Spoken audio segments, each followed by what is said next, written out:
of low-level emotions versus high-level emotions, and they're both useful.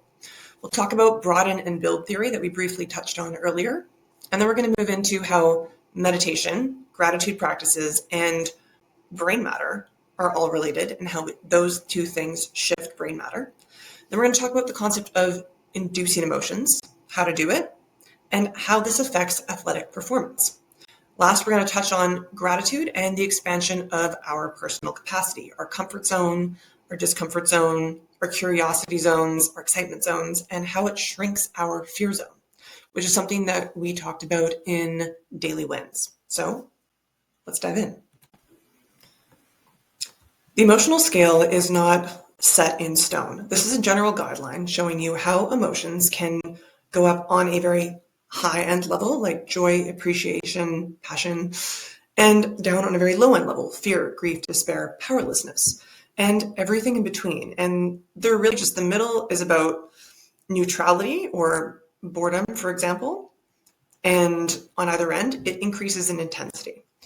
So low-level emotions, the lower half, show us what we don't want. They are survival emotions, and they're really important. They help keep us safe. They're fight, flight, freeze, or fawn-inducing responses that trigger our sympathetic nervous system.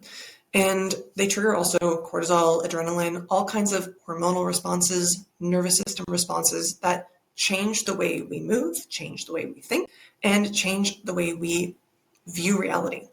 They can also really suck our energy. So pessimism, anger, frustration, and sadness can be really challenging to sustain.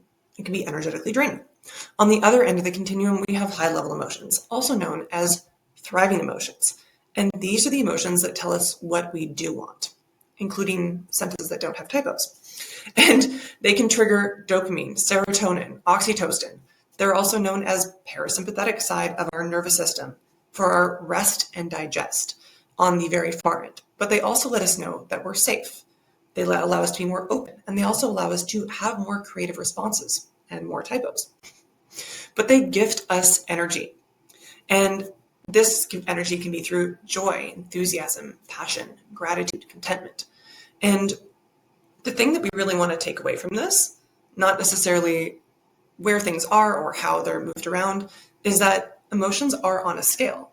And we kind of move through the scale when we experience shifts in emotions. We very rarely would jump from anger to hopefulness in a beat. We kind of need to get our way up there.